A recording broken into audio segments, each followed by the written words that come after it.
इस वक्त 57 ममालिक के फॉरेन मिनिस्टर्स और पाकिस्तान जो है वो अफगानिस्तान के मसले के ऊपर एक ओआईसी समिट जो है वो कर रहा है। इस दौरान कराची में एक धमाका होता है जिसमें ये कहा जा रहा है कि 10 से ज्यादा लोग अभी तक मारे जा चुके हैं। 10 से ज्यादा लोग। ये धमाका ऐਵੇਂ नहीं हुआ, इसके पीछे रेलिवेंस है। हमने शायद कोई ड्रोन स्ट्राइक भी हुई है अफगानिस्तान के अंदर, लेकिन जो टारगेट था वो हिट नहीं हुआ। और जिस दिन उनका तालिबान का जहाज भारत में उतरा है, वहां से उनको भारत से उम्मीद हुई है कि भारत उनको रिकॉग्नाइज कर लेगा, उस दिन तोल न्यूज पर तालिबान हुकूमत का ऑफिशियल आके कहता है कि आईएसआई मेरी दुश्मन है, पाकिस्तान मेरा दुश्मन है कि नहीं, हमें फेल करने के लिए सब कुछ किया गया। ये पाकिस्तान को फेल करने के लिए सब कुछ किया गया है। और हमें क्या अफगान तालिबान इसमें फेल करते हुए नजर आ रहे हैं? क्या अफगान तालिबान इसमें किसी न किसी चीज में मुलव्वस हैं कि नहीं है? इस पे बात होनी चाहिए। और किस हद तक देखें, ये टीटीपी और Afghan Taliban they remain brothers.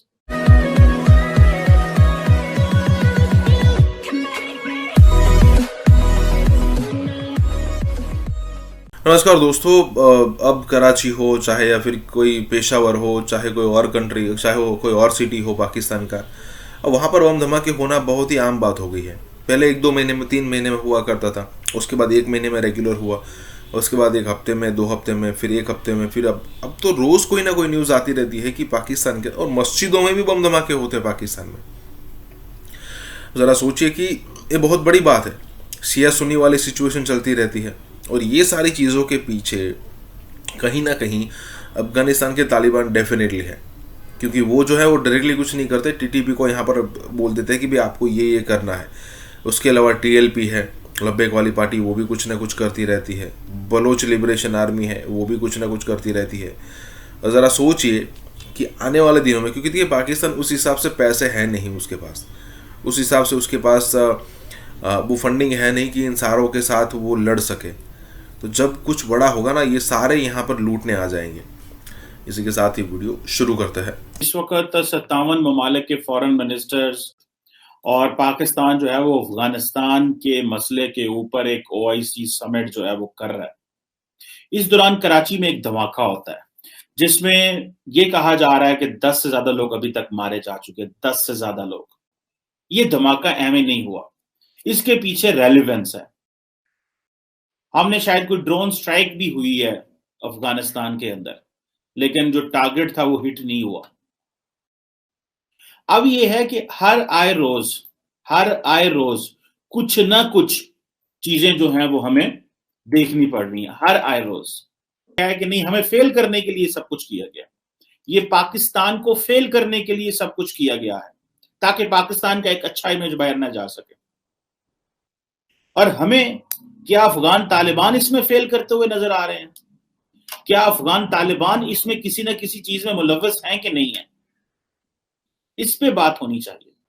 और किस हद तक देखें, ये टीटीपी और Afghan Taliban they remain brothers. और अभी मीडिया क्या दिखा रहा है इस वक्त पाकिस्तान में? मीडिया ओआईसी नहीं दिखा रहा, मीडिया अफगानिस्तान नहीं दिखा रहा, मीडिया दिखा रहा है धमाके। मीडिया दिखा रहा है कि इस वक्त देखें कराची जो पाकिस्तान का फाइनेंशियल नर्व सेंटर है, उसको टारगेट किया गया। अब कराची में जब धमाका होता है तो दैट मेक्स ग्लोबल हेडलाइंस। और जिस दिन उनका तालिबान का जहाज भारत में उतरा है, वहां से उनको भारत से उम्मीद हुई है कि भारत उनको रिकॉग्नाइज कर लेगा, उस दिन तोल न्यूज पर तालिबान हुकूमत का ऑफिशियल आके कहता है कि आईएसआई मेरी दुश्मन है, पाकिस्तान मेरा दुश्मन है। भारत ने पहले तस्लीम करना है तालिबान की हुकूमत को। हम चूंकि फाइनेंशियली फंसे हुए हैं और डबल गेम का हम पे इल्ज़ाम है, हम करेंगे तो मारे जाएंगे, हम नहीं कर पाएंगे, भारत कर जाएगा और उसके बाद फ़ायदा भारत उठाएगा। तालिबान इस बात को नहीं भूलेंगे कि पहले भारत ने तस्लीम किया, पाकिस्तान ने बाद में किया। ये दिन देखें उनका, अभी दिल्ली जाके तैयारा उतरा है जिस दिन, उसी दिन उनका ऑफिशियल का उन्होंने कहा ऐसा ही तुम्हारे दुश्मन है। ये है आपकी इन्वेस्टमेंट और ये है उसके नताइज। तहरीक तालिबान पाकिस्तान और तहरीक तालिबान अफगानिस्तान एक हैं, और जब अफगानिस्तान का मार्का वो जीत चुके हैं तो अगले मंजिल पाकिस्तान है। ये तो ऑब्वियस होना ही था। अब वो ख्वाब देख रहे हैं कि पाकिस्तान पे वो कब्जा करें। ये उन्होंने डिक्लेयर कर दिया कि ये तो एक काफिर हुकूमत है और काफिर, उसके खिलाफ जहाद जायज़ है। तहरीक तालिबान क्या कर रही है? जहाद ही कर रही है ना। गोरिल्ला वॉर है ये। तो अब गोरिल्ला वॉर जिन्होंने अफगानिस्तान में दुनिया की बेहतरीन फौज को भगा दिया। ये ठीक है कि पाकिस्तान की सपोर्ट के बगैर ऐसा मुमकिन नहीं था, लेकिन यह भी दुरुस्त है कि अफगानिस्तान के सॉइल पे और हमारे भी जिन इलाकों को हम अपना कहते हैं, वहां पे गुरीला वॉर अगर खड़ी हो गई तो ये हमारे लिए बहुत मुश्किल है, ये कोई आसान नहीं है। और अब इस शर्मिंदगी के साथ जो भारतीय दुनिया भर में पाकिस्तानियों को मिल मिलकर कहेंगे कि हाँ सुनाओ सुनाओ, बड़ा तुमने अफगानिस्तान से हमें निकाला था, बड़ा तुम्हारी तालिबान की विनिंग हुई थी, बड़ा तुमने बैक किया था अफगानिस्तान में, अब सुनाओ, क्या जवाब देंगे इस बात का? वो जो ताकतें ये बताना चाहती हैं कि पाकिस्तान के अंदर अमन नहीं है, वो ये साबित करना चाहती हैं कि हाँ जी, जब भी इंटरनेशनल कम्युनिटी यहां पे आएगी, जब भी पाकिस्तान में क्रिकेट होगा, जब भी पाकिस्तान स्टेबल होगा, जब भी पाकिस्तान के अंदर नॉर्मलाइज एक एनवायरनमेंट आएगा, जब भी पाकिस्तान ग्लोबल कम्युनिटी से कनेक्ट करेगा, तो हम इस तरह के धमाके करके ये बताएंगे कि नहीं, पाकिस्तान में ना है, अभी पाकिस्तान इस काबिल नहीं हुआ, अभी पाकिस्तान की इतनी पोजीशन नहीं है, अभी पाकिस्तान इतना स्ट्रांग नहीं है। ये जो चीज है ये हमें एक तकलीफ देती है। इन द प्रेजेंस ये हम सारी एक्सरसाइज क्या कर रहे हैं, ओआईसी की जो एक्सरसाइज है, in the presence of OIC leaders, हम ये सब कुछ किसके लिए कर रहे हैं? अफगानिस्तान के लिए कर रहे हैं। और अफगानिस्तान के लिए हम क्यों कर रहे हैं? बिकॉज हम इसको समझते हैं कि अगर वहां पे मामला ठीक ना हुए तो इसका इंपैक्ट हमारी सोशल सिक्योरिटी पे होगा। यहां पे माइग्रेंट्स आ जाएंगे, यहां पे रिफ्यूजीज होंगे, वो हमारे मुआशरे को मजीद तबाह करेंगे, गुर्बत बढ़ जाएगी, इन्फ्लेशन होगी। हम तो अपने आप को बचाने के लिए लगे हुए। ये 50 साल पहले, 45 साल पहले जो हमारे बड़े बुजुर्गों ने जो जंग शुरू की, जो अमेरिका के इत्तेहादी और सऊदी अरब के और साथ में मुजाहिदीन तैयार किए, वो हमारी जान नहीं छोड़ रहे। हम पाकिस्तान ने इतना खून दे दिया इनके लिए, आज भी हमारी जान नहीं छूट रही। और देखें, थोड़े दिन पहले टीटीपी ने अनाउंस किया था, थोड़े दिन पहले, कि हम सीज फायर को खत्म कर रहे हैं, और तहरीके तालिबान ये बात की। काशी विश्वनाथ टेम्पल से स्टार्ट लेते हैं, और आप हमें जरा बताइए कि ये क्या है और क्या हिस्ट्री है इसकी, और दोबारा से ये क्या किया जा रहा है। मैंने देखा था संडे को, आई थिंक मोदी जी गए थे वहां पे और कुछ ओपनिंग वगैरह कर रहे थे। काशी का टेम्पल बनारस में, and the oldest city of the world, continuous living city of the world. ये बनारस है, ये मक्का है हिंदुओं का। इसने कहा था बाबरी मस्जिद को बनाने को। भाई, ना तू पैदा हुआ, ना तू मरा वहां, तुमने जो लिखा हिंदुओं और इंडियंस के खिलाफ लिखा कि बदसूरत लोग होते हैं, काले होते हैं, बंदरों की तरह होते हैं, ये लिख रहा बाबर, और वो मस्जिद बना गया वहां और चले गए, और 500 साल तक लड़ता रहा। अरे भाई, बाबर ने बनाई, कोई मजाक की बात नहीं, बाबर के लिए तो मर जाएंगे हम। अबे जा मर जा, खुदा के वास्ते जान छोड़। कितने लोगों को मार के एंड में बात वही आई, खड़े हो गए, उन्होंने पूरी मस्जिद गिरा दी। पाकिस्तान ने भी भेजे फिर आईएसआई के लोग वहां टेरर फैलाने के लिए। There was an attack done on that place. दोनों को अलाउंस था कि आप बना लें साथ में साथ। India is a country of compromise, साथ बना लो, जान छोड़ो, चिक चिक मत करो ना। मंदिर तो नहीं बनने देंगे। उनका जवाब था मंदिर यहीं बनेगा। मैंने 2-3 साल तक मैं ग्रीटिंग करता था, मंदिर वहीं बनेगा। कोई तो सच बोलना सीख रहे। तो शायद कानून तो नहीं है, लेकिन हम लोगों ने बनाया कि जिसके हाथ में पावर है वही सारा कुछ कर रहा होता है। अगर यूएस के हाथ में पावर है तो वो दुनिया में जहां मर्जी हमला कर देता है, जहां मर्जी कुछ भी कर लेता है। तो शायद इसी तरीके से बाबर था या जितने भी लोग गुजरे हैं मुगल्स के, तो उन्होंने भी यही किया कि उस वक्त उनके हाथ में पावर थी तो उन्होंने ये किया। अब पावर बैक टू द मतलब हिंदू कम्युनिटी या जो बीजेपी है या जो भी है, तो अब उन्होंने वही मतलब उसको रिवर्स कर रहे हैं। पावर तो इंडिया के पास था भाई। सारी न्यूमरोलॉजी, सारे नंबर सिस्टम, कुरान के हर पेज पे जो नंबर है, it is an Indian number. लेकिन को कुरान पढ़े तो उससे समझ में आए ना। तो अच्छा, कुरान को गलत ऑर्डर में दिया एक तो, फिर उसके 30 पारे बनाए और फिर 30वां पारा पहले पढ़ा दिया, ये सबसे और झूम झूम के पढ़ रहा है। भाई तू पढ़ क्या रहा है? अगर इकरा पहला लफ्ज है कुरान का, तो वो कुरान के अंदर पहला लफ्ज क्यों नहीं है? दिन काशी से मुसलमानों का कंट्रोल हटेगा, जिसे साउथ अफ्रीका में कहते हैं ट्रूथ एंड रेकन्सिलिएशन। जुल्म करने वाला, माइनॉरिटी रूल रखने वाला पहला एडमिट करता है, ट्रूथ इस्टेब्लिश करता है, फिर विक्टिम पार्टी रेकन्साइल करती है। ये मंदिर तोड़ने के बाद हिंदू को गाली दे रहे हैं। वो हिंदुइज्म का जो बेसिक फलसफा है, नॉट टू क्रिएट ट्रबल, उससे पूरा एडवांटेज उठाया हमारे गांधी साहब के जी के जो गुंडा साहब के। अरे डरपोक सब्जी खाता है ना। एक अजीब मेंटालिटी है कि ये सब्जी दाल खाता है, ये तो कमजोर होगा, इसीलिए पूरा अमेरिका सब्जी दाल खाने के चक्कर में पड़ा हुआ इस वक्त, टू सेव द वर्ल्ड। ये खा रहे हैं। आप पूरी दुनिया में कोई नहीं खाता भैंस का गोश्त, मुसलमान, ना अफगानिस्तान में, ना बांग्लादेश में, ना इंडोनेशिया में, हर जगह prophet Mohammed said this animal is there for you to get milk, do not eat the cow,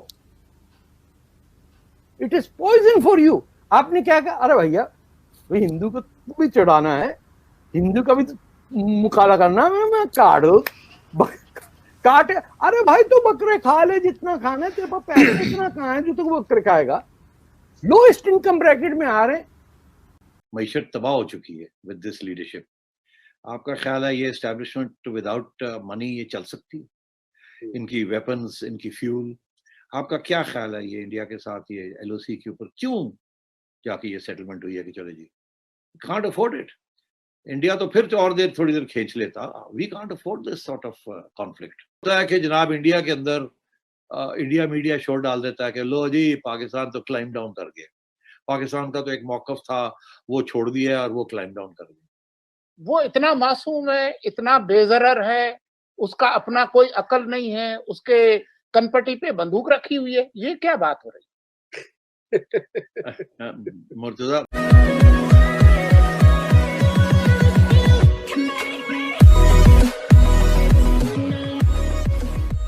नमस्कार दोस्तों, अब यहाँ पर बात हो रही है कि मान लीजिए कि अगर इंडिया और पाकिस्तान की वॉर होती है तो इंडिया तो पता नहीं कितने दिनों तक ये वॉर जो है वो झेल लेगा, क्योंकि 600-700 बिलियन डॉलर उसके पास पड़े हैं और पाकिस्तान के पास 3-4 बिलियन से ज़्यादा कुछ नहीं है, और वो भी दूसरे के दिए हुए हैं जो आपको क्रेडिट दिखानी है, इसलिए आपको रखने पड़ते हैं।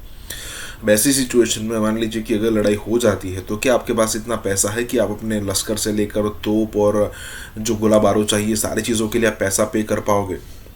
क्या आपके पास इतना पैसा है कि आप ऑयल जो ज़रूरत पड़ेगी इसमें, क्या आपको लगता है कि एक दिन से 2 दिन तो ज़्यादा कहता हूँ कि 1 दिन से ज़्यादा आप टिक पाओगे इंडिया के सामने? क्या आपके पास कोई ऑप्शन बचेगा?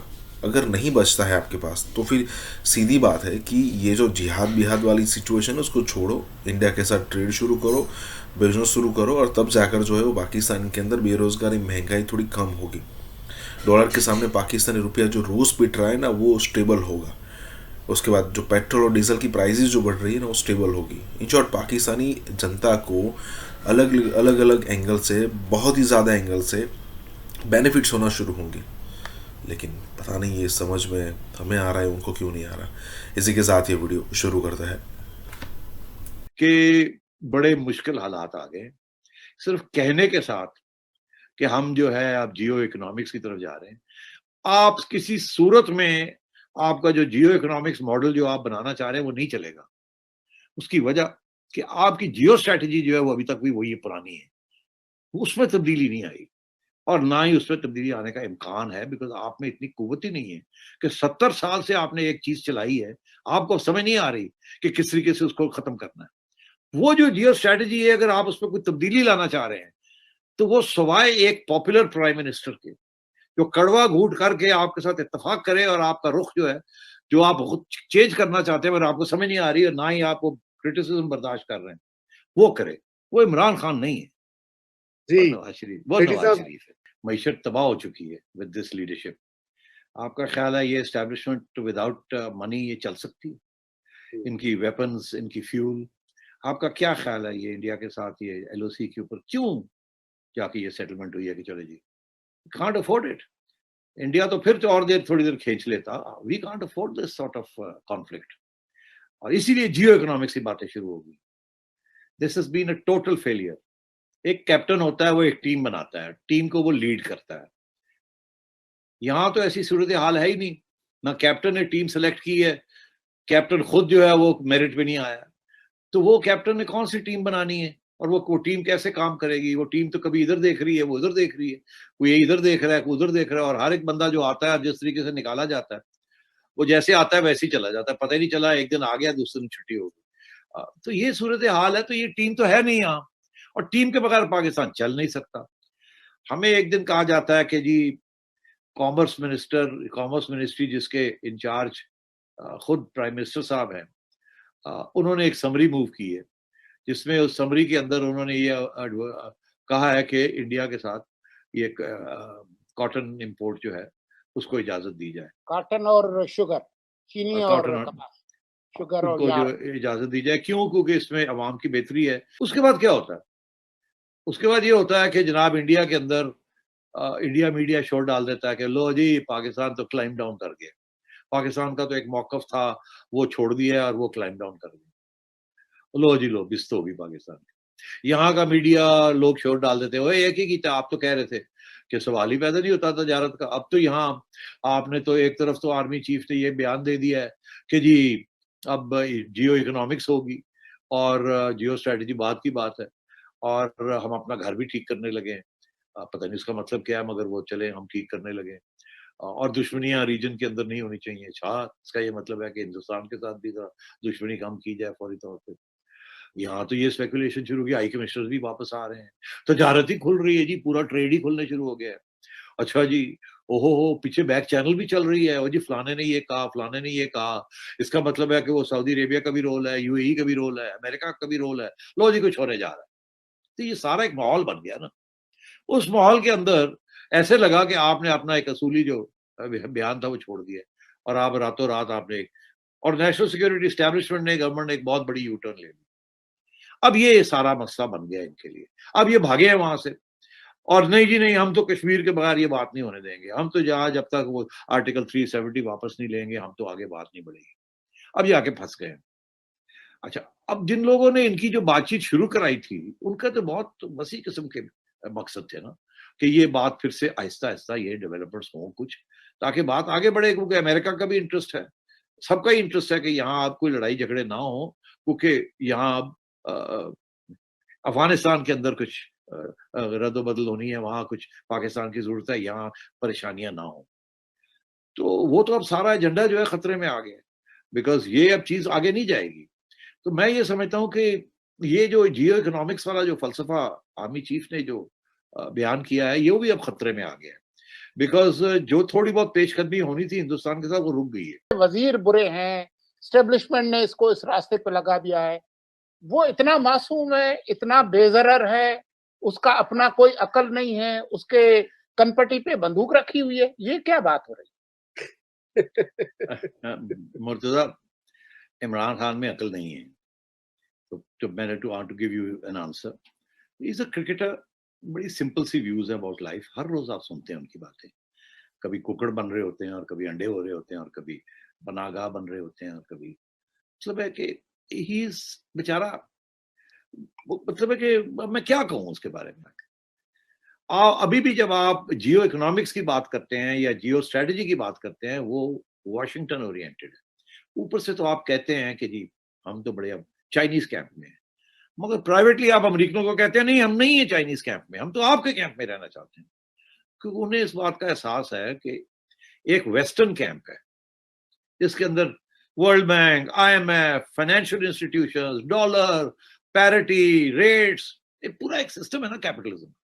एक तरफ वो है, और बेचारा दूसरी तरफ एक चाइना है जो कि आपको चले 1-2 बिलियन डॉलर दे देता है कि आप अपने बैंक में रख लें, मगर अभी वो उस लेवल पे नहीं आया कि it can compete with a different financial system and give you the sort of things that you want. वो तो नहीं है। आपकी सारी एक्सपोर्ट्स और इंपोर्ट्स एक्सपोर्ट्स सारी वेस्ट को जा रही है, चाइना को क्या जा रहा है? कुछ भी नहीं। और इसीलिए जब FATF आपके ऊपर घुमाया जाता है तो आपकी टांगे खड़कनी शुरू हो जाती है। इसी तरीके के साथ जब आपके ऊपर सैंक्शंस लगते हैं, न्यूक्लियर ओरिएंटेड या कोई और, तो आपको समझ नहीं आती अब कहाँ जाएंगे, आप भाग जाते हैं वहां जाके सॉरी करना शुरू कर दी। और चाइना जो है कभी वो उनका वजीर सफीर जो है वो जरदारी साहब को मिलने चला जाता है, कभी वो एहसन इकबाल को मिलने चला जाता है कि भाई हो क्या रहा है यहाँ। तो बात ये है कि आप ना इधर के रहे ना उधर के रहे, और ये कंफ्यूजन जो है ये आपकी एस्टेब्लिशमेंट के अंदर है, बिकॉज ये उनका जॉब ही नहीं था टू बिगिन विद। वो तो एक जमाने से एक ही जॉब कर रहे थे, वो ये था, एक उन्होंने डॉक्ट्रिन बनाई हुई नेशनल सिक्योरिटी की जिसके अंदर इंडिया पिवटल है, और उसके साथ उन्होंने एक डॉक्ट्रिन बनाई हुई थी, वो ये थी कि हमने प्रो अमेरिका रहना और वहीं से पैसे आने हैं। क्योंकि देखिए ना 3 साल जब मिलिट्री गवर्नमेंट रही तो वहीं से पैसे आए। लाहौर में एक ब्लास्ट हुआ, हाफिज सईद को फिलहाल गिरफ्तार किया हुआ है, नजरबंद किया हुआ है। हाफिज सईद के घर के बाहर धमाका होने का मतलब क्या है? ऑब्वियसली भारत के हवाले से वो बड़े हाई प्रोफाइल टारगेट हैं कि हाफिज सईद के पीछे 2 एजेंसियां लगी हुई हैं, एक CIA लगी हुई है और एक रॉ लगी हुई है, दोनों का आपस में गठजोड़ भी है। पाकिस्तान के अंदर हालात को खराब करके इंडिया अपनी कोल्ड स्टार्ट मिलिट्री डॉक्ट्रिन को अप्लाई करेगा। लाहौर में बड़े सालों के बाद कोई वाकया हुआ है नाजरीन, और ये छोटा वाकया नहीं है, किसी की रेजिडेंशियल प्लेस पे जाके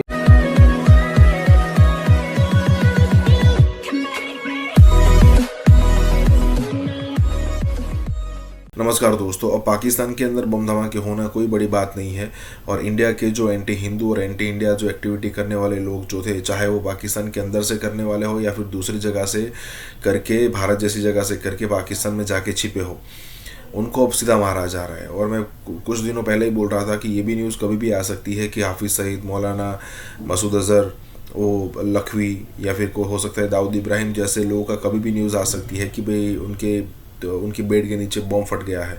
और यहाँ पर यही बात हो रही है कि हाफिज़ सईद के घर के आसपास एक धमाका हुआ है।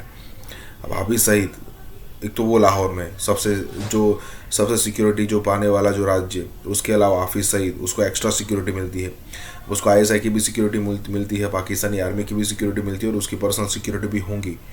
और इतनी सारी चीज़ें होने के बावजूद भी उसके आसपास, अब देखिए उसके आसपास वाले जो लेफ्ट एंड राइट हैंड वाले तो कई सारे लोग मारे गए हैं, ये बचा है। इसके आसपास बम धमाका होना मतलब ये बहुत बड़ी बात है। रॉ का अच्छा खासा यहाँ पर इन्फ्लुएंस हो चुका है। इसी के साथ ये वीडियो शुरू करते हैं। हाफिज सईद के घर के बाहर धमाका हुआ है। हाफिज सईद को फिलहाल गिरफ्तार किया हुआ है, नजरबंद किया हुआ है। हाफिज सईद के घर के बाहर धमाका होने का मतलब क्या है? ये पाकिस्तान के लिए कितनी खतरे की बात है?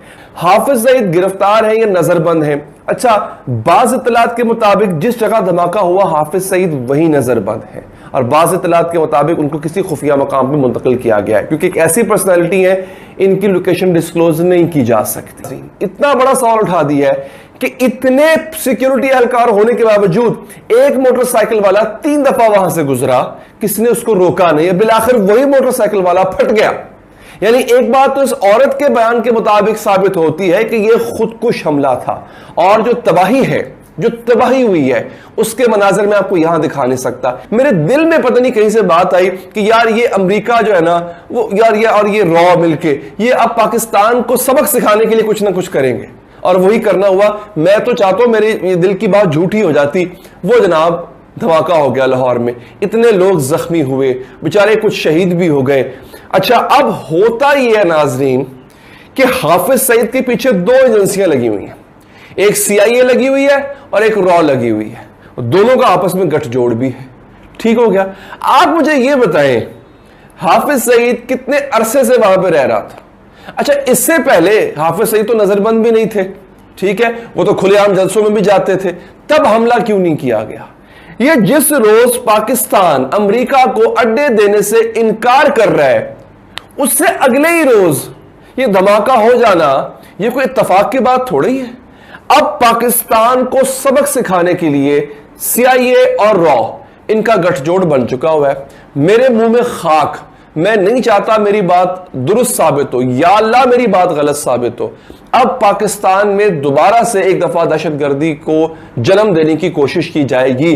अल्लाह ताला सलामत रखे हमारी पाक फौज को, अल्लाह ताला सलामत रखे हमारी ISI को। 2 तरह से प्रेशर बिल्ड किया जाएगा। एक तो पाबंदियां, ये बड़ी पुरानी बात है, अब की बात नहीं है। मैंने को 2-3 महीने पहले प्रोग्राम किया था और मेरे प्रोग्राम में एक बहुत ही सीनियर सफारतकार ने आके कहा था कि भाई पाकिस्तान से अमेरिका अड्डे मांगेगा, तब ये बात भी नहीं हुई थी अड्डों वाली। और हाफिज सईद एक यूं कह लें कि एक तरह से टेस्ट केस होगा हमारे लिए। हमें ये देखना होगा कि इसके पीछे एग्जैक्टली कौन है, इनके हैंडलर्स पाकिस्तान में क्या हैं। हमारी सिक्योरिटी एजेंसीज एक्टिव हो चुकी होंगी। लाहौर में बड़े सालों के बाद कोई वाकया हुआ है नाजरीन, और ये छोटा वाकया नहीं है, किसी की रेजिडेंशियल प्लेस पे जाके, और हाँ सिक्योरिटी पे सवाल उठते हैं, उस पर तो मैं सवाल उठाऊंगा, चाहे वो वहां पे जो भी था, वहां पे किसी भी एजेंसी का आदमी वहां पे सिक्योरिटी का फराज अंजाम दे रहा था। मुझे लगता है गफलत है, ये एक बात मुसल्लम है। जो लाहौर में एक ब्लास्ट हुआ, उस ब्लास्ट की जो सिग्निफिकेंस है, जो अहमियत है, वो बढ़ गई है, क्योंकि उस ब्लास्ट के हवाले से ये कहा जा रहा है कि जो कालिदम लश्कर तैयबा जो है, उसके जो लीडर हाफिज सईद हैं, उनकी रहायश वहां पे थी। दिया हुआ है, ऑब्वियसली भारत के हवाले से वो बड़े हाई प्रोफाइल टारगेट हैं कि माजी में ये जिहाद वाली और कश्मीर के अंदर जहाद करने की वो सारी बैकफायर कर गई, और वो जो चीजें हमारे लिए हम एसेट समझते थे वो सारी लायबिलिटी बन गई। और अगर हमने अफगान जहाद के फौरन बाद ये सारी चीजें रिवर्स कर लेते, मुआशरे के अंदर कलेक्शन को बंद कर देते, ड्रग्स कल्चर बंद हो जाता, जहाद ना होता, मदरसास को हम मेन स्ट्रीम कर लेते इन टर्म्स ऑफ उनको यूनिवर्सिटीज बना लेती, हुकूमतें वहां पे अपने कंट्रोल कर लेती और state of the art modern progressive education दी जाती, तो हमारा मुआशरा बहुत सारी खराफात से बच सकता था। लेकिन हमने वो हम ना बच सके उससे, और फिर नुकसान ये हुआ कि हमारे मुआशरे में तोड़ फोड़ हुई, नुकसान ये हुआ कि हमारे घर जले, लोगों की जानें गई, नुकसान हुआ, और बाद में पता चला कि भाई ये तो हमें तो इस साइड पे खड़ा होना चाहिए था और हम किधर चले गए। बल्कि आज भी कंफ्यूजन है जब हमारा वजीर आजम और वजीर खारजा कहते हैं कि अलकायदा उसामा बिन लादेन को शहीद कहते हैं, या उसको शहीद या दहशतगर्द कुछ भी नहीं कहते, खामोश रहते हैं। और ये बात तो अब इंडियन जनरल के बयान से साबित आ गई कि ये लोग एक बहुत बड़ा विंग बनाए हुए हैं दहशतगर्दी का, जिसका काम पाकिस्तान में दहशतगर्दी करना है। दहशतगर्दी किधर हो रही है? दहशतगर्दी टीटीटी के जरिए हो रही है, बलूचिस्तान लिबरेशन आर्मी के जरिए हो रही है, और कराची में हो रही है। और ये तीनों वाकयात, ये सारी इंसर्जेंसीज और बगावतें और अर्बन वॉर और फोर्थ जनरेशन वॉर, ये सब कुछ वो है कि जो हम इतने बरस से ये बात कह रहे थे कि पाकिस्तान के अंदर हालात को खराब करके इंडिया अपनी कोल्ड स्टार्ट मिलिट्री डॉक्ट्रिन को अप्लाई करेगा। यानी जैसा मशरकी पाकिस्तान में इन्होंने किया था कि मुक्ति बानी के गुंडे और दहशतगर्द भेजकर पहले पाक फौज को फंसाया, उसके बाद चारों तरफ से फौजें लेके अंदर दाखिल हो गए। सलमान खान को सऊदी अरब ने एक बहुत बड़े एजाज से नवाजा है, पर्सनालिटी ऑफ द ईयर का अवार्ड दिया है।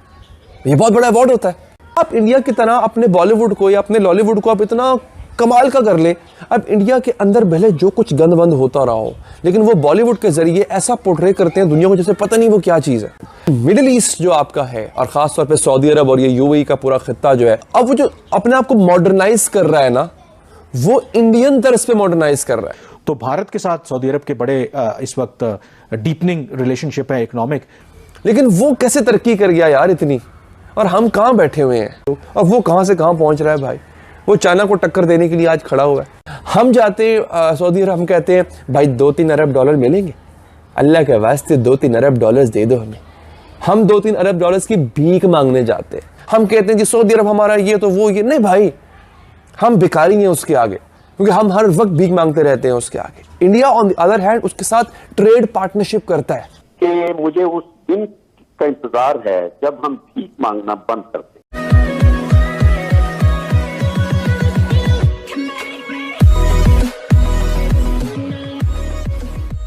नमस्कार दोस्तों, सऊदी अरेबिया मतलब यूएई, जो वहाबी विचारधारा रखने वाले ये जो मुल्क थे, अब वो जो है ना वो सॉफ्ट होना शुरू हो गए हैं। मतलब आप कहते हो ना कि जब आप किसी चीज़ को छोड़ते हो तो उससे पहले आप उसकी आप साइंस देते हो। मतलब मैं ये नहीं कह रहा कि सऊदी अरेबिया और यूएई जैसे कंट्रीज इस्लाम को छोड़ रहे हैं, हालांकि हो भी सकता है। सऊदी अरेबिया के प्रिंस की तरफ से, मोहम्मद बिन सलमान की तरफ से पिछले दिनों एक स्टेटमेंट भी आया था कि ये जो सारी हदीसें हैं मैं उसको नहीं मानता, मैं पहले वाली हदीसों को मानता हूँ, क्योंकि ये जो हदीस है ना वो प्रॉफिट मोहम्मद के गुजर जाने के 100 साल के बाद फिर लिखी गई थी। तो उसकी कोई ऑथेंटिसिटी है नहीं। चलो जो भी है, लेकिन यहाँ पर बात हो रही है कि सऊदी अरेबिया ने सलमान खान को पर्सनालिटी ऑफ द ईयर का अवार्ड दिया है। अब किसी इंडियन को दिया होता तो चलता, कोई दिक्कत नहीं थी, लेकिन ये तो नाचने गाने वाले हैं और नाचने गाना तो इस्लाम में हराम है, तो फिर ये कैसे हो रहा है? और वो भी उस इंडिया के साथ जिसके जो हिंदू मेजोरिटी कंट्री है, हिंदू कंट्री है, और कभी भी मतलब कि कभी भी ये सिचुएशन हो सकती है कि पाकिस्तान को पिल देगा कभी, और पाकिस्तान में मुसलमान रहते तो मुसलमानों की सऊदी ने नहीं सोची। यहाँ पर यही बात हो रही है। इसी के साथ ये वीडियो शुरू करते हैं। सलमान खान को सऊदी अरब ने एक बहुत बड़े एजाज से नवाजा है, पर्सनालिटी ऑफ द ईयर का अवार्ड दिया है। ये बहुत बड़ा अवार्ड होता है, पर्सनालिटी ऑफ द ईयर का अवार्ड बहुत बड़ा अवार्ड है सलमान खान के लिए। अदाकार ने जो है वो इस तकरीब के हवाले से अपने इंस्टाग्राम पे लिखा और कैप्शन में लिखा कि नासिर भाई आपसे मिलकर अच्छा लगा, और इसमें मुबारकबाद दी लोगों ने सलमान खान को। बाकायदा एक अवार्ड की तकरीब मुनक्किद की गई और वहाँ पे सलमान खान ने जो है वो जाके अपना अवार्ड लिया। लेकिन हमारे लिए बड़ी बात भी है और ये हैरानी की बात भी है कि सऊदी अरब जो है वो एक बड़ी डिफरेंट, मुख्तलिफ, बड़ी कंजर्वेटिव स्टेट थी, लेकिन अब जो तब्दीली लेकर आ रहे हैं सऊदी अरब वाले, वो बड़ी ही डिफरेंट तब्दीली है। अच्छा, इस तब्दीली का रुझान हमें कहाँ नजर आ रहा है? इस तब्दीली का रुझान हमें इंडिया की तरफ झुकता हुआ नजर आ रहा है सारा। हालांकि हमने बड़े दावे किए थे कि सऊदी अरब हमारा दोस्त है, दोस्त नहीं है। आप अपने दोस्त से भी हर वक्त अगर भीख मांगते रहोगे ना, तो वो भी एक टाइम पे आके आपको दोस्ती की नज़र से देखना छोड़ देगा, आपको भिखारी की नज़र से देखेगा। तो हम जब सऊदी अरब के पास गए, हमने कुछ मांगा उनसे। खैर, अब इंडिया के साथ क्या सीन है? अब वो जो अपने आप को मॉडर्नाइज कर रहा है ना, वो इंडियन तर्ज पे मॉडर्नाइज कर रहा है। मतलब वो गोरों की तरफ से मॉडर्नाइज नहीं कर रहा, वो इंडिया की तरफ से मॉडर्नाइज कर रहा है, क्योंकि इंडियन फिल्मों ने बड़ा असर दिखाया है। मैं अक्सर कहता हूँ अपनी फिल्मों को प्रमोट करो। ये जो फिल्म है ना, ये किसी भी मुल्क की शनाख्त का जरिया बन जाती है। आप इंडिया की तरह अपने बॉलीवुड को या अपने लॉलीवुड को आप इतना कमाल का कर ले, अब इंडिया के अंदर भले जो कुछ गंद बंद होता रहा हो, लेकिन वो बॉलीवुड के जरिए ऐसा पोर्ट्रे करते हैं दुनिया को जैसे पता नहीं वो क्या चीज़ है। या तो आप इस तरह कर लें, अब इस वक्त आप यूएई जाएं, वहाँ पे अरबी जो है वो इंडियन मूवीज़ देखना पसंद करते हैं। सऊदी अरब में लोग इंडियंस के जो एक्टर्स हैं, एक्ट्रेसेस हैं, सितारे हैं, उनके फैंस हैं। हालांकि भले ही उनको जुबान समझ ना आए, but they love them. Middle east जो आपका है, और ख़ास तौर पे सऊदी अरब और ये यूएई का पूरा खित्ता जो है, दे आर फैंस। ये पागल है उनके पीछे। और यूएई जब मैं जाता हूँ तो मैं देखता हूँ वहाँ पे इंडियंस हर जगह फैले हुए हैं।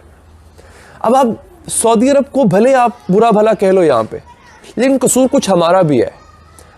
आप देखो ना कि सऊदी अरब और इंडिया आपस में $70 अरब की डील करते हैं। इंडिया की रिलायंस कंपनी और सऊदी अरब की अरामको कंपनी आपस में $70 अरब की डील करते हैं। हम जाते सऊदी अरब, हम कहते हैं भाई $2-3 अरब मिलेंगे, अल्लाह के वास्ते $2-3 अरब दे दो हमें। हम $2-3 अरब की भीख मांगने जाते हैं। हम कहते हैं कि सऊदी अरब हमारा ये तो वो ये, नहीं भाई, हम भिखारी हैं उसके आगे, क्योंकि हम हर वक्त भीख मांगते रहते हैं उसके आगे। India on the other hand उसके साथ ट्रेड पार्टनरशिप करता है। मैं कोई इंडिया से इंप्रेस्ड नहीं हुआ, लेकिन मुझे दुख तब होता है कि यार एक मुल्क जो एक टाइम पे आजाद हुआ, वो भी मेरे साथ ही आजाद हुआ था, उसकी भी उतनी फटीचर हालत थी जितनी मेरी थी। इंडिया की भी उतनी बुरी हालत थी जितनी पाकिस्तान की थी। ना उनके पास पैसे थे खाने को, ना हमारे पास पैसे थे इतने खाने को, लेकिन वो कैसे तरक्की कर गया यार इतनी, और हम कहाँ बैठे हुए हैं, और वो कहाँ से कहाँ पहुंच रहा है भाई। वो चाइना को टक्कर देने के लिए आज खड़ा हुआ है। अब सलमान खान को उन्होंने इतने बड़े एजाज से नवाज दिया है, ये कोई छोटी बात तो नहीं है। अब सलमान खान, अब इंडियन जो सऊदी अरब में है वो कितने प्राउड होंगे। हालांकि उससे उनकी मईशत पे कोई फर्क नहीं पड़ेगा, सलमान खान ने उनके घर दाने नहीं डालने, लेकिन आप ये देखें कि वो इंडियंस खुद को कितना प्राउड फील कर रहे होंगे, वो इंडियंस कितना अच्छा फील कर रहे होंगे खुद को। ये चीज़ें हम लोग देखते नहीं। तो भारत के साथ सऊदी अरब के बड़े इस वक्त डीपनिंग रिलेशनशिप है इकोनॉमिक के। सऊदी अरब मुस्लिम दुनिया का एक लीडिंग मुल्क है, ओआईसी को हेड भी करते हैं। जब कश्मीर में 5 अगस्त 2019 का ये सारा मोदी सरकार ने वहाँ पे काम किया, तो पाकिस्तान की तवक्को थी और मुतालबा भी था कि सऊदी अरब की तरफ से बड़ी भरपूर हिमायत हमें मिलेगी, लेकिन वो हिमायत हमें नहीं मिली। और उसकी वजह ये है कि अब जो ताल्लुकात है ना, उसकी नौयत इकोनॉमिक कोऑपरेशन और इन चीज़ों के ऊपर होती है। ये मामलात पर शायद ममालिक इस तरह से रिएक्ट नहीं करते, इवन हमारे मुस्लिम ममालिक भी। एक बात हमेशा कही जाती है कि किसी मुल्क की खारजा पॉलिसी इतनी ही मजबूत होती है जितनी उसकी इकॉनमी मजबूत होती है। और जो मेरी उम्मीद हमेशा ये रहती है अपने हुक्मरानों से, वो चाहे इमरान खान हो या इससे पहले जितने हुक्मरान थे, मैं उनको ये कहा करता था कि मुझे उस दिन का इंतजार है जब हम भीख मांगना बंद कर दें। चाहे वो भीख पैसे का हो या भीख से किसी और चीज का हो। देखें, मेरा नहीं ख्याल कि हमारा कोई भी हुक्मरान ये सबक नहीं सीखता रहा। जब भिखारी होते हैं उनको कई दफा झिड़कते हैं देने वाले, उनको कई दफा कहते हैं तुम ये करो, ये ना हमसे तवक्को करो, तो हमें ये चीजें ज़हनी तौर पर रिकंसाइल कर जाना चाहिए। गौर से मुतल्लिक अब एक और जो खौफनाक खबर है वो बलूचिस्तान से आई है, जिसका मतलब ये है कि बलूचिस्तान के अंदर आज एक और हमला हुआ गया है। और यहां पे जो खबर है वो ये है कि नेवल एयर बेस को टारगेट किया गया है। बुनियाद उसकी वजह यह है कि मैंने आपको बताया था कि पहले हमारे 5 बड़े शहरों के अंदर रेड अलर्ट जारी किया गया था और उसके बाद जो है पाकिस्तान के तमाम शहरों की और तमाम जो इलाके हैं वहां पे इंटेलिजेंस एजेंसीज को और पुलिस को इस बारे में एक्टिव कर दिया गया। 2 हफ्तों के दौरान 3 मेजर वाकयात की बात करें तो ये तीनों मेजर वाकयात जो हैं वो पाकिस्तान और ईरान के बॉर्डर के करीब हुए हैं। तौर पर एक्टिव हो गया है पाकिस्तान के खिलाफ। अब यके बाद दीगरे चौथा महाज इंडिया ने खोला है। जी हां, केच, नौशकी और पंजगोर के बाद एक और इलाका है जहां इंडियन स्पॉन्सर्ड दहशतगर्दी इस वक्त जारी है।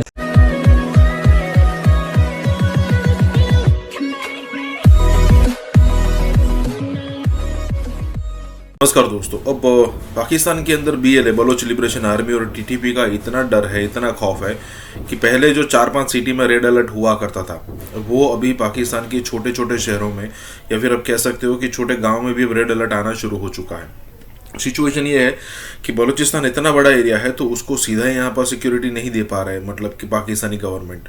तो जहाँ जहाँ पाकिस्तानी आर्मी जाती है चाइनीज़ इंजीनियर्स के साथ या फिर खुद भी पेट्रोलिंग करने, तो उनको पता ही नहीं होता कि भाई कहाँ से कोई बम फट जाएगा, कोई आईडी जो ज़मीन के नीचे दबा होगा उस पर हमारा वज़न आएगा तो मतलब हम ब्लास्ट हो सकते हैं या फिर इस टाइप की सिचुएशन। लेकिन यहाँ पर सबसे बड़ी बात देखने वाली ये है कि अब जो है ना वो ये धमाके बहुत ही आम होना शुरू हो चुके हैं और ये धमाके इस लेवल के हो रहे हैं कि भाई पाकिस्तानी आर्मी, पुलिस तो छोड़िए, पाकिस्तानी आर्मी अब बलूचिस्तान जाने से भी डर रही है। ऊपर से TTP ने भी अफगानिस्तान और पाकिस्तान की बॉर्डर पर कई सारा एरिया है जो कब्जा कर लिया है। तो मतलब कि वो होता है ना एक विन विन सिचुएशन, यहाँ पर पाकिस्तान के लिए लूज सिचुएशन है। इसी के साथ ही वीडियो शुरू करते हैं। गौर से मुतल्लिक अब एक और जो खौफनाक खबर है वो बलूचिस्तान से आई है, जिसका मतलब ये है कि बलूचिस्तान के अंदर आज एक और हमला हुआ है। और इसमें जो खतरनाक सबसे बात है और खौफनाक वजह से मैं लफ्ज़ इस्तेमाल कर रहा हूं कि उसी मुल्हिका इलाके के अंदर ये हमला हुआ है जहां पे पहले ये सारी कार्रवाइयां होती हमें नजर आ रही हैं। तो तुर्बत का ये जो इलाका है ये पाकिस्तान और ईरान के बॉर्डर का मुल्हिका या उसका करीबी इलाका है, जहां पे इस वक्त खबरें आ रही हैं, जहां पे पाकिस्तान का मीडिया भी इस खबर को रिपोर्ट कर रहा है। मुख्तलिफ सहाफ़ियों ने भी इस बात की तस्दीक की है कि तुर्बत के अंदर धमाके की आवाज़ आई है, धमाका हुआ है और उसके बाद पाकिस्तान की जो फौज है उसके ऊपर एक और हमला किया गया है। बलूचिस्तान के अंदर अगर आप 2 हफ्तों के दौरान 3 मेजर वाकयात की बात करें तो ये तीनों मेजर वाकयात जो हैं वो पाकिस्तान और ईरान के बॉर्डर के करीब हुए हैं। अब इस हवाले से एक और जो बात है कि केच वो भी पाकिस्तान और ईरान के बॉर्डर के ऊपर है, वहां पे भी हमला हुआ और उसके बाद पंजगूर का इलाका चूंकि लगता है ईरान बॉर्डर के करीब, वहां पे भी हमला हुआ और उसके एक दिन छोड़ के अगले दिन जो है बलगतर या तुर्बत जो इसको आप कहना चाहते हैं वहां पे भी हमला जो है वो ईरान बॉर्डर के करीब इस लम्हे की इत्तलात हैं। अब कुछ इस वक्त जो खबरें वहां से हैं इस हमले के मुतालिक वो ये हैं कि वहां पे नेवल एयर बेस के ऊपर अटैक हुआ है। पिछले हमलों के दौरान जो FC है उसको टारगेट किया गया है और यहां पे जो खबर है वो ये है कि नेवल एयर बेस को टारगेट किया गया है। बुनियाद उसकी वजह यह है कि मैंने आपको बताया था कि पहले हमारे 5 बड़े शहरों के अंदर रेड अलर्ट जारी किया गया था और उसके बाद जो है पाकिस्तान के तमाम शहरों की और तमाम जो इलाके हैं वहां पे इंटेलिजेंस एजेंसीज को और पुलिस को इस बारे में एक्टिव कर दिया गया है। और शेख रशीद ने कहा है कि हमें अंदाजा है दुश्मन किसी भी वक्त कहीं भी कार्रवाई कर सकता है। और फिर खास बात यह जो मैंने आपको बताई थी कि जनवरी और फरवरी के महीने एक्टिव इसलिए भी हैं क्योंकि यहाँ पे कुछ और हैपनिंग्स होनी है। मार्च के महीने में OIC के लोगों ने आना है और फिर क्रिकेट के कुछ इवेंट्स हैं और उस हवाले से ये लोग थोड़ी सी गड़बड़ करने की कोशिश करेंगे। और उस हवाले से खबर हमारे पास ये है कि क्रिकेट ऑस्ट्रेलिया का चूंकि टूर 4 मार्च से शुरू हो रहा है, यानी आज से 1 महीने के बाद जो है, तो ये अगले 20, 25, 30 दिन जो है वो इनके लिए, इनकी पिछली इन्वेस्टमेंट को जिंदा रखने के लिए बहुत जरूरी है। लेकिन इनके लिए बुरी खबर यह है तौर पर एक्टिव हो गया है पाकिस्तान के खिलाफ। अब यके बाद दीगरे चौथा महाज इंडिया ने खोला है। जी हां, किच, नोशकी और पंजगोर के बाद एक और इलाका है जहां इंडियन स्पॉन्सर्ड दहशतगर्दी इस वक्त जारी है। जी हां, ईरान बॉर्डर के करीब का जो इलाका है वहां यह दहशतगर्दी की वारदातें हो रही हैं। और इसमें, इस मुकाबले में इस वक्त अभी तक कितना इंडिया एक्टिव नजर आ रहा है चेक पोस्ट के करीब, हमारे नुकसान से मुतल्लिक क्या अपडेट्स हैं, ये भी मैं सारी आपके साथ शेयर करूंगा। वजीर दाखिला शेख रशीद साहब ने सेनेट की कायमा कमेटी बराए दाखिला में एक ब्रीफिंग दी है। कुछ मिनट्स तो शेयर हुए जिसमें हमारे हमसाया ममालिक, जिसमें अफगानिस्तान के अंदर से और इंडिया के अंदर से दहशतगर्दी जिस तरह प्लान की जा रही है और जो जिस तरह खतरे का इजहार किया जा रहा है टीटीपी के मुख्तलिफ धड़ों की जानिब से, बीएलए की जानिब से, बीआरए की जानिब से, बीएनए की जानिब से, इसके बाद ये तमाम के तमाम दहशतगर्द जहन्नुम हासिल हुए थे। कल भी हमें बताया गया तो हमने फौरी तौर पर इंटरनेट को बंद किया ऑपरेशन के दौरान। ये लोग अफगानिस्तान और भारत के साथ राब्ते में थे, ये लोग किसी और जगह से भी राब्ते में थे, ये लोग किसी और जगह से भी राब्ते में थे। दहशतगर्द किसी भी वक्त मुल्क में कहीं वारदात कर सकते हैं। उन्होंने कहा कि टीटीपी की ऐसी शराइत थी जो मानी नहीं जा सकती। अब यह गौर तलब पॉइंट है, टीटीपी की कुछ ऐसी शराइत थी जो कि मानी नहीं जा सकती, मुज़ाकरात आगे नहीं चल सके। अफगानिस्तान के बॉर्डर एरियाज में ये लोग मौजूद हैं। गुज़िश्ता कुछ अरसे में टीटीपी ने 10 बार कोशिशें की, टीटीपी ने से बात करने की हमने 10 बार कोशिश की, हमारे लोग अब भी गए मगर मुज़ाकरात आगे नहीं बढ़ सके। तो सिर्फ इस ब्रीफिंग से इतना अंदाजा लगा लें कि यह स्टेट स्पॉन्सर्ड दहशतगर्दी है। अगर इनके मुतालबात होते तो मुज़ाकरात की टेबल पर होते। यह स्टेट स्पॉन्सर्ड दहशतगर्दी है। भारत है पीछे, जो नहीं चाह रहा कि पाकिस्तान की तरफ कोई अमन बढ़े या तरक्की बढ़े या कारोबार या बिजनेस बढ़े, उसने सीपैक को निशाना बनाना ही बनाना है। कैसे नहीं बनाएगा जी। हैं ये अफगानिस्तान वाली सरहद से लोग ऑपरेट नहीं हुए बल्कि ईरान वाली सरहद से ऑपरेट हुए हैं। और मैंने आपको इस हवाले से कल बताया था कि कड़ियां वहां पे मिलने वाली बात है। आज सुबह मैंने आपको अरब न्यूज के हवाले से बताया और फिर पिछली वीडियो के अंदर मैंने आपको बताया कि जो ईरान के सफीर हैं उन्होंने कहा है कि हमें कलेक्टिव रिस्पॉन्स देना है इस सारी सूरत हाल को रोकने के लिए। बहुत सारे लोगों का ख्याल यह है कि हम ईरान को ज्यादा इस मामले में हिट कर रहे हैं या एग्जैजरेट कर रहे हैं। बिल्कुल भी ऐसा नहीं है। मैं ये समझता हूं और मैं हर वीडियो के अंदर ये आपको बताता हूं कि कहीं पे हमने ये नहीं कहा कि ईरान की गवर्नमेंट ये हमले करवा रही है या ईरान की गवर्नमेंट उन अनासर को बैक कर रही है या सपोर्ट कर रही है। हमारा कंसर्न सिर्फ एक है, वो ये है, जिस तरह मैंने आपको बताया केच वाक़े के बाद पाकिस्तान और ईरान की जो मीटिंग हुई थी, उस मीटिंग के अंदर पाकिस्तान ने कहा था कि लोग क्रॉस बॉर्डर एक्टिविटी के अंदर इन्वॉल्व हैं और ईरान ने पाकिस्तान को जबान दी कि कार्रवाई अब नहीं होगी। मैंने उस वक्त भी कहा और आज भी इस वीडियो के अंदर अभी भी ये कहूंगा मजीद डिटेल्स देने से पहले कि ईरान की गवर्नमेंट इन्वॉल्व नहीं है, ईरान की गवर्नमेंट हमले नहीं करवा रही। लेकिन जो लोग वहां से बॉर्डर क्रॉस करके पाकिस्तान में धमाके की खबर है और इसकी तस्दीक मुख्तलिफ जराए से, मुख्तलिफ जो सोर्सेज हैं वो कर रहे हैं, मीडिया भी इसको रिपोर्ट कर रहा है, मुख्तलिफ जो जर्नलिस्ट हैं वहां के वो भी इस बात की तस्दीक कर रहे हैं कि जोरदार धमाका हुआ है। और ये बलगतर का इलाका है, केच और जो पंजगोर है उनके करीब का या उनका मुल्हिका जो इलाका है वहां पर कार्रवाई हुई है। और मैंने जिस तरह आपको बताया कि पाक ईरान बॉर्डर के करीब का ये इलाका है और इस वक्त की जो इतलात है उसके मुताबिक सिक्योरिटी फोर्सेस और इन दहशतगर्दों के दरमियान जो है वो फायरिंग का तबादला जारी है और पाकिस्तान की